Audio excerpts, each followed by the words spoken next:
All the characters in this audio are fictitious and bear no resemblance to any communities and person living or dead. Any resemblance, if any, is purely coincidental. Statutory warning: smoking and drinking is injurious for health. Abusive stories never promote these products. You are listening Pino the Evil Doll Episode 3 Generation Gap. Amusive stories पेश करता है Pino the evil doll written by Vishwas Soni. दोस्तों, आप मेरे साथ सुन रहे हो Pino the evil doll chapter 3। Episode 2 में आपने सुना कि कैसे डेविड जेंट की आत्मा विक्रम की जान ले लेती है और कैसे विक्रम के दोस्त अपने आप को बेकसूर साबित करने की कोशिश करते हैं, लेकिन उनके अच्छे रिकॉर्ड होने के कारण इंस्पेक्टर प्रीतम उन लोगों को छोड़ देता है। उसके साथ साथ मिनिस्टर जयप्रकाश को कुंतालन म्यूजियम में नाइट गार्ड रखने के लिए भी सुझाव देता है। उसके बाद महाराष्ट्र गवर्नमेंट और पुलिस अधिकारी की कोशिश की वजह से कुंतालन म्यूजियम में सुरक्षा और भी बढ़ा दी गई थी। लेकिन ये कहानी शुरू होती है प्रथम की जिंदगी से। आइए जानते हैं प्रथम की जिंदगी के बारे में।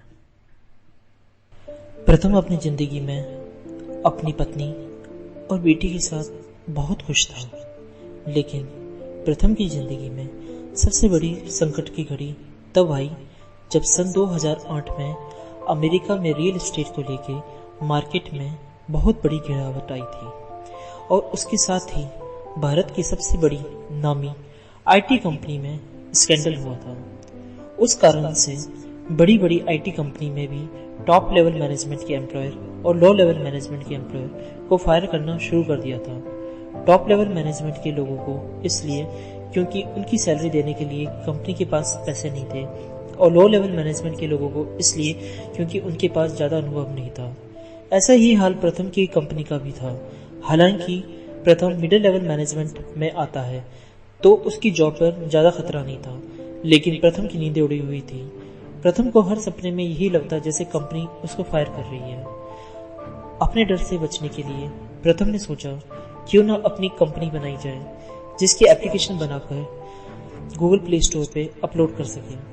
उस समय एप्लीकेशन का प्रचलन भारत में तेजी से आ रहा था। उसके लिए प्रथम ने नौकरी और काम दोनों करना शुरू कर दिया था। प्रथम एक ऐसी एप्लीकेशन बनाना चाहता था जो कि फूड सर्विस दे सके, लेकिन एप्लीकेशन का कम अनुभव उसे परेशान कर रहा था। अब बिजनेस और जॉब प्रथम दोनों एक साथ नहीं कर सकता था, तो प्रथम ने एक दिन खुद से ही कंपनी से रिजाइन कर दिया था ताकि वो अपने बिजनेस पे ध्यान दे सके। जब ये बात उसके पिता भानु गुप्ता को पता चली तब भानु गुप्ता ने प्रथम से पूछा, क्या तुमने नौकरी छोड़ दी? पर क्यों? प्रथम ने अपने बाबा को जवाब दिया, क्योंकि बाबा मैं अपनी खुद की कंपनी खोलना चाहता हूँ। इस बात पे भानु गुप्ता ने प्रथम को जवाब दिया, खुद की कंपनी खोलना चाहते हो? तुम्हारा दिमाग तो सही है ना? अरे खुद की कंपनी खोलने के पैसे कहाँ से लाओगे? प्रथम ने जवाब दिया, बाबा मैं बैंक से लोन लूंगा। भानु गुप्ता ने अपनी पत्नी और प्रथम की माँ पार्वती से कहा, सुना पार्वती, साफ ज्यादा क्या बोल रहे हैं? बैंक से लोन ले लेंगे। अरे बैंक से लोन लेने के लिए भी नौकरी की जरूरत पड़ती है, नौकरी कहाँ से लाओगे? प्रथम ने कहा, वो सब मैं देख लूंगा बाबा, आप उसकी चिंता मत करो। भानु गुप्ता ने उसे उल्टा जवाब देते हुए कहा, उसकी चिंता मत करो, इसकी चिंता मत करो। अरे क्या हमें बेच के पैसा लाओगे क्या? प्रथम ने कहा, बाबा क्या मैंने आपसे पैसे मांगे? भानु गुप्ता ने कहा, तेरी पत्नी और तेरी बेटी का क्या पालन पोषण हम ही करते रहेंगे जिंदगी भर? प्रथम ने कहा, बाबा मैंने बोला ना वो सब मैं देख लूंगा। इतना कह के प्रथम बाहर चला आता है। श्रद्धा उसकी बीवी उसके पीछे पीछे चली आती है और प्रथम के बाहर जाते ही भानु गुप्ता अपनी पत्नी से कहता है, देखा पार्वती, देखा अब ये दिन देखने को पड़ रहे हैं। अरे कल तो साहब को सरकारी नौकरी से भाग रहे थे, मैंने अच्छी खासी उसकी चपरासी नौकरी लगाई थी, सरकारी नौकरी थी। धीरे धीरे आगे बढ़ जाता, लेकिन नहीं, उसे प्राइवेट नौकरी करनी थी। अब देखा प्राइवेट नौकरी का अंजाम, धक्के खा के उसे यहाँ आना पड़ा। उसके बाद भी रस्सी जल गई, भूल नहीं गया। अब उसे बिजनेस करना है। जब बिजनेस भी आर्थिक मंदी में बंद करना पड़ेगा ना तो मांग लेना भीख। माँ बाप है ना, खिलाते रहेंगे तुझे जिंदगी भर। पार्वती ने भानुगुप्ता को चुप कराते हुए बोला, अब आप चुप भी रहिए ना, कितना कुछ बोल रहे हो उससे। जब प्रथम बार पीपल के पेड़ के नीचे बैठा होता है तब श्रद्धा उसके पास आती है और उससे बोलती है, बाबा की बात का पूरा तो नहीं ना मानती। प्रथम ने गुस्से से कहा, ऐसे बाबा होते हैं क्या? उनके रिटायरमेंट का इतना सारा पैसा है, सब अंदर रखा हुआ है, 1 रुपया भी नहीं देते घर के अंदर, सारा का सारा घर खर्च मैं अपने पैसों से चलाता हूँ, तब तो कुछ नहीं बोलते हैं। आज जब पहली बार अपनी जिंदगी के बारे में सोचा तो इतनी खड़ी खोटी सुना दी। अरे बाप तो मेरे बेटे के लिए क्या कुछ नहीं करते हैं, खुद के समय सरकारी नौकरी आराम से लग गई, अब ये नहीं देखते हैं कि बाहर कंपटीशन कितना है, एक वैकेंसी के लिए 5-5 लाख फॉर्म भरे जाते हैं। अरे कहां से लग जाएगी सरकारी नौकरी मेरी इतनी जल्दी। श्रद्धा ने प्रथम को समझाते हुए कहा, प्रथम उन्हें कुछ समय दो, तुम अपना काम करते रहो, शायद एक दिन तुम्हें तुम्हारा काम उन्हें समझ आ जाए, शायद वो तुम्हारी हेल्प कर दे।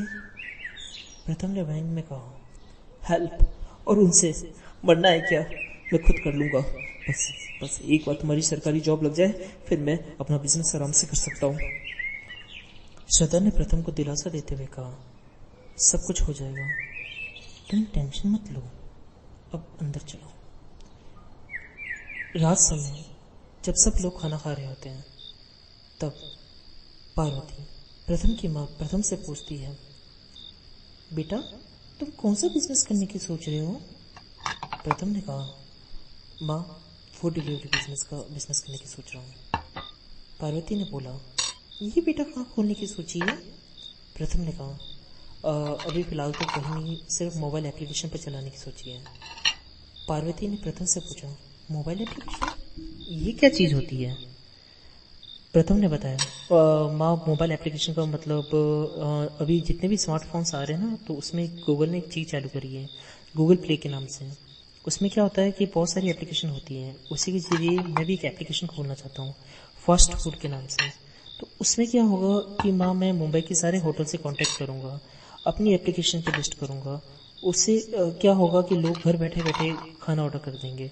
अब मेरी डिलीवरी एजेंट का क्या काम होगा कि उस रेस्टोरेंट से खाना लेके वो उनके घर तक डिलीवरी कर देंगे। पार्वती ने प्रथम से पूछा, इसमें तुम्हें क्या फायदा होगा बेटा? प्रथम ने बताया, माँ हम जिन जिन रेस्टोरेंट को लिस्ट करेंगे ना, वो रेस्टोरेंट या तो हमें हर महीना पैसे देगी या फिर हर फूड पे कमीशन। पार्वती ने कहा, बहुत बढ़िया बेटा, बहुत अच्छा आइडिया सोचा तुमने। उतने में प्रथम के पिता भानुगुप्ता कहते हैं,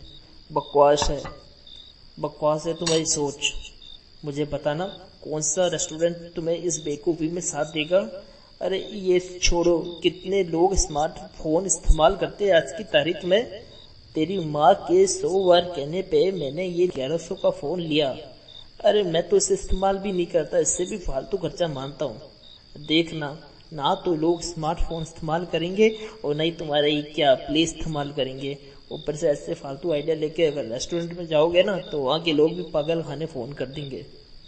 तभी प्रथम अपने पिता से कहते हैं, बाबा दुनिया को अपने नजरिए से देखना छोड़ दो, ये दुनिया आपके हिसाब से नहीं चलती, जनरेशन के हिसाब से चलती है। भानुगुप्ता ने गुस्से से कहा, अरे कौन सा जनरेशन, आज तक सिर्फ एक ही जनरेशन देखता आ रहा हूँ। प्रथम ने पूछा, तो फिर आप फोन क्यों खरीदा? भानुगुप्ता ने बताया, अरे तेरी माँ के कहने पे लिया मैंने ये फोन। प्रथम फिर से पूछा, और आपके कितने दोस्त हैं जो आज के टाइम में मोबाइल रखते हैं? भानुगुप्ता उस समय चुप हो जाता है। तभी प्रथम अपनी माँ से कहता है, और माँ इनके सारे दोस्त मोबाइल रखते हैं और सबका मानना है कि मोबाइल फोन रखने से उन्हें आने जाने की सुविधा होती है, तो मोबाइल फोन आगे की क्यों नहीं सोचेगा, उसे इस यूज का और कैसे सुविधाजनक बनाया जाए, ये तो मोबाइल जनरेशन आगे से आगे सोचेगी ना। धीरूभाई अंबानी ने एक छोटे से काम से एक बहुत बड़ा एम्पायर खड़ा कर दिया था माँ। तभी भानुगुप्ता ने कहा, अरे उसके पीछे हजारों आदमी थे। प्रथम ने व्यंग में बोला, हजारों आदमी? वो क्या हजारों आदमी आपके रिश्तेदार लगते थे क्या? भानुगुप्ता ने हाथ जोड़ के प्रथम से कहा, भाई तुझे जो करना है वो कर, लेकिन मैं तेरी एक पैसे की भी मदद नहीं करूंगा। हाँ, मुफ्त की रोटी तोड़ी है तो तू यहाँ आ सकता है, इससे ज्यादा मैं तेरी कोई मदद नहीं कर सकता। प्रथम ने कहा, नहीं बाबा, आपसे कोई उम्मीद भी नहीं है। मुझे अच्छा हुआ कि आज आपने मुझे औकात बता दी। अब इस घर में मैं तभी आऊंगा जब कुछ बन जाऊंगा, वरना भूल जाना कि आपका कोई बेटा भी था।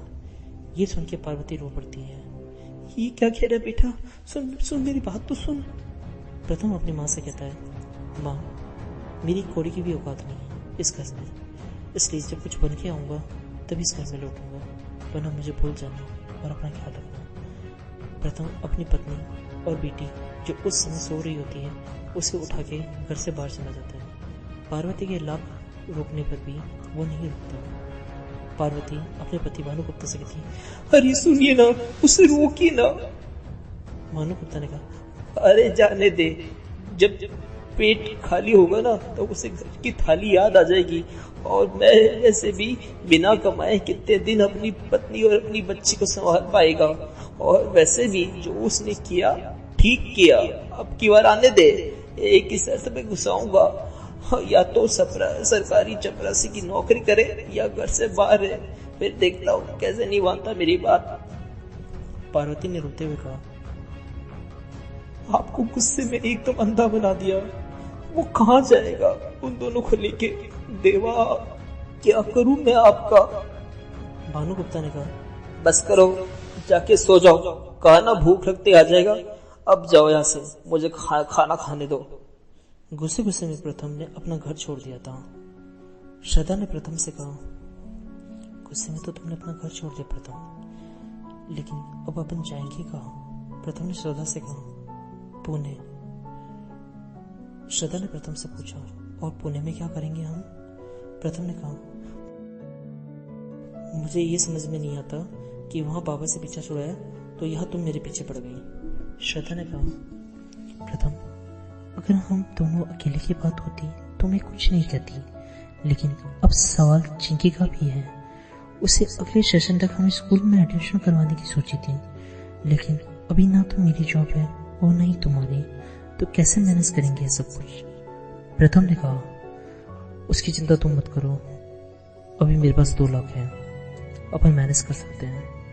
जब तक हो सकता है कि मेरा बिजनेस भी चल पड़े, और तुम भी तो सरकारी नौकरी की तैयारी कर रही हो ना, हो सकता है जब तक तुम्हारी भी नौकरी लग जाए। श्रद्धा ने कहा, ठीक है प्रथम, जैसा तुम्हें सही लगे, लेकिन ये सोच लो तुम्हारे पास ज्यादा टाइम नहीं है, अगर पैसे कम पड़ेंगे तो तुम्हें नौकरी भी करनी पड़ेगी।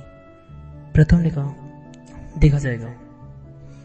फिर प्रथम एक बस स्टैंड पर जाता है, पुणे के लिए 2 टिकट खरीदता है और अपनी पत्नी और बेटी के साथ पुणे के लिए निकल जाता है।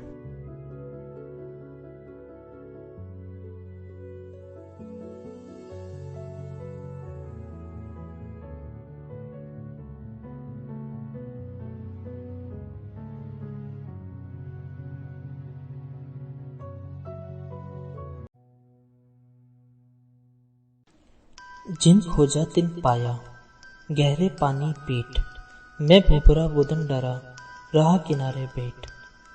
ये दोहा महान संत कबीर जी ने लिखा था, जिसका अर्थ ये है कि जीवन में जो लोग हमेशा प्रयास करते हैं वे कुछ न कुछ वैसे ही पा लेते हैं। जैसे कोई गोताखोर गहरे पानी में जाता है तो उसे कुछ न कुछ मिल ही जाता है, लेकिन कुछ लोग गहरे पानी में डूबने के डर से, यानी असफल होने के डर से कुछ करते ही नहीं और किनारे पर ही बैठे रह जाते हैं। यही डर प्रथम के पिता भानुगुप्ते को भी था। उन्हें हमेशा ये डर लगा रहता था कि कहीं उनका बेटा उनकी सारी कमाई बर्बाद ना कर दे। उनका सोचना भी गलत नहीं था। हर बाप को अपने बेटे और परिवार का लालन पालन की चिंता रहती है, लेकिन प्रथम भी एक बाप और उसका भी एक परिवार है। उसे भी चिंता रहती थी कि वो अपना घर कैसे चलाएगा। अब देखते हैं पुणे में प्रथम अपने बिजनेस को कैसे आगे बढ़ाता है, किन किन समस्याओं का सामना करना पड़ेगा, ये तो वक्त ही बताएगा। दूसरी तरफ विक्रम की बड़ी बहन स्नेहा लखनऊ से पुणे आ रही होती है अपने भाई का अधूरा केस को पूरा करने के लिए। स्नेहा 7 महीने गर्भवती होती है और अपने पति से झगड़ा करके पुणे आती है, क्योंकि स्नेहा चाहती थी उसका पति नकुल उसके भाई के केस को लेके पुणे पुलिस पे दबाव डाले, लेकिन उसके पति ने कहा उसके पास टाइम ही नहीं है और वैसे भी पुलिस ने ये एक्सीडेंट केस बना दिया है। लेकिन अपने भाई के प्यार में अंधी होके बिना अपने बारे में सोचे समझे एक दिन घर से रात में लखनऊ बस स्टैंड पे जाके पहले लखनऊ से अहमदाबाद की बस, फिर अहमदाबाद से पुणे की बस पकड़ी। अहमदाबाद से पुणे जाते जाते स्नेहा अपने पति नकुल और अपनी लड़ाई के बारे में सोच रही होती है। आइए जानते हैं स्नेहा के गाने के बारे में अगले एपिसोड में। And friends, one more request, अगर अभी तक आपने मेरे चैनल को लाइक या सब्सक्राइब नहीं किया है सो प्लीज कर दीजिए। Thank you so much. आप सुन रहे थे तीनों द इविल डॉल विश्वास सोनी की आवाज में।